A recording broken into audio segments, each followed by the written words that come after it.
ಎಲ್ರಿಗೂ ನಮಸ್ಕಾರ ವೀಕ್ಷಕರೇ. ನಾನು ಪ್ರತಿಭಾ ಕುಕ್ ವಿತ್ ಪ್ರತಿ ಕಾರ್ಯಕ್ರಮಕ್ಕೆ ತಮ್ಮೆಲ್ಲರಿಗೂ ಸ್ವಾಗತ.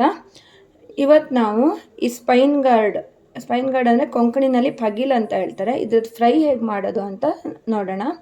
ಇದು ಮಂಗಳೂರು ಕಡೆ ಸಿಗುತ್ತೆ ಜಾಸ್ತಿ. ತುಂಬಾ ಟೇಸ್ಟಿಯಾಗಿರುತ್ತೆ ಮತ್ತು ಹೆಲ್ತಿನೂ ಇದು ತುಂಬ. ಬನ್ನಿ ನೋಡೋಣ ಹೇಗೆ ಮಾಡೋದು ಅಂತ. ಫಸ್ಟ್ ಏನು ಮಾಡಬೇಕು, ಇದು ಸ್ಪೈನ್ ಗಾರ್ಡನ್ನು ಕ್ಲೀನಾಗಿ ನಾನು ವಾಶ್ ಮಾಡಿ ಇಟ್ಕೊಂಡಿದ್ದೀನಿ. ಇದನ್ನು ಇವಾಗ ಕಟ್ ಮಾಡೋಣ.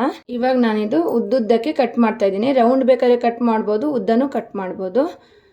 ದೊಡ್ಡದಿದ್ರೆ ರೌಂಡಾಗಿ ಕಟ್ ಮಾಡ್ಕೊಳ್ಳಿ. ಈ ಥರ ಹಂಚು ಕಟ್ ಮಾಡ್ಕೊಳ್ಳಿ ಫಸ್ಟು. ಆಮೇಲೆ ಈ ರೀತಿ ಇದು ಕಟ್ ಮಾಡ್ಕೋಬೇಕು ನೋಡಿ, ಹೀಗೆ.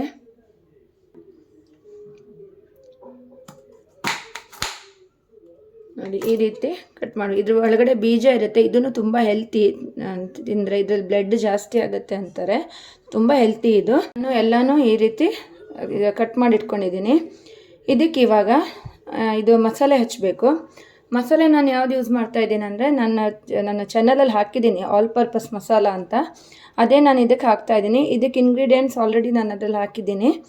ಸೊ ಇದಕ್ಕೆ ಹಚ್ಚೋಣ. ಇಲ್ಲ ಅಂದರೆ ಈ ಮಸಾಲೆ ಹಾಕಿಲ್ಲ ಅಂದರೆ ಅಕ್ಕಿ ಹಿಟ್ಟು, ಚಿಲ್ಲಿ ಪೌಡರು ಮತ್ತು ಹುಣಸೆ ರಸ, ಉಪ್ಪು ಎಲ್ಲ ಮಿಕ್ಸ್ ಮಾಡಿಕೊಂಡು ಆ ರೀತಿ ಮಸಾಲ ಮಾಡಿಕೊಂಡು ಇದಕ್ಕೆ ಹಚ್ಬೋದು. ಇಲ್ಲಾಂದರೆ ಇದು ಹಚ್ಬೋದು. ಇದರಲ್ಲಿ ಡೀಪ್ ಫ್ರೈಯೂ ಮಾಡ್ಬೋದು ಅಥವಾ ಶಾಲೋ ಫ್ರೈ ಮಾಡ್ಬೋದು. ನಾನು ಶಾಲೋ ಫ್ರೈ ಮಾಡ್ತಾಯಿದ್ದೀನಿ. ಸೊ ಇದು ಇವಾಗ ಹಚ್ಚೋಣ. ಇದಕ್ಕೆ ನಾನು ಇವಾಗ ಹಾಕ್ತಾಯಿದ್ದೀನಿ ಮಸಾಲೆ ಇದು ನೀಟಾಗಿ ಇದಕ್ಕೆ ಹಚ್ಚಬೇಕು.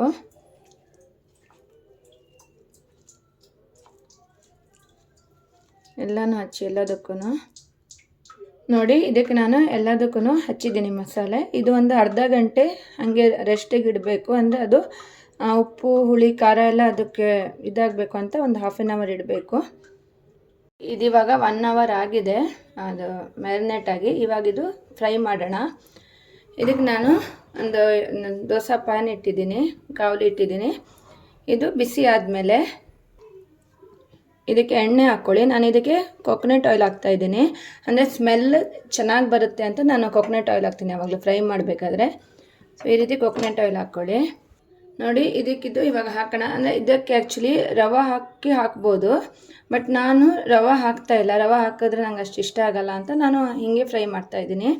ಇದಕ್ಕೆ ಮಸಾಲೆ ಎಲ್ಲ ಚೆನ್ನಾಗಿ ಈ ರೀತಿ ಕೋಟ್ ಮಾಡಿಕೊಂಡು ಈ ರೀತಿ ಫ್ರೈ ಮಾಡಬೇಕು.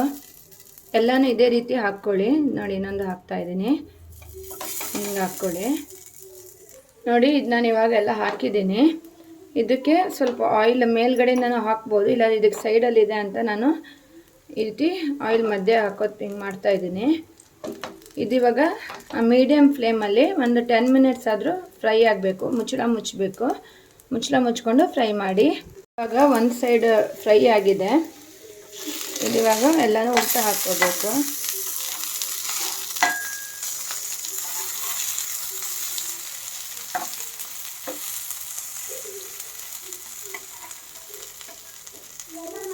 ನೋಡಿ ಈ ರೀತಿ ಫ್ರೈ ಮಾಡಿ. ಇವಾಗ ಎಲ್ಲ ನಾನು ಉಲ್ಟಾ ಹಾಕ್ತಾ ಇದ್ದೀನಿ. ನೋಡಿ ಈ ರೀತಿ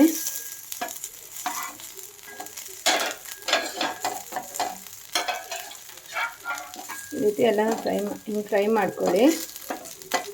ಈ ಸೈಡು ಅಷ್ಟೇ ಒಂದು 10 ನಿಮಿಷ ಫ್ರೈ ಮಾಡ್ಕೋಬೇಕು.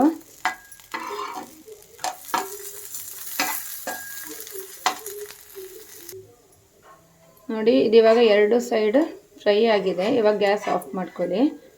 ನೋಡಿ ಇಷ್ಟ ಆದರೆ ಸಾಕು. ತುಂಬಾ ಟೇಸ್ಟಿಯಾಗಿರುತ್ತೆ ಇದು. ಒಂದು ಪ್ಲೇಟಲ್ಲಿ ಹಾಕ್ಕೊಳ್ಳಿ.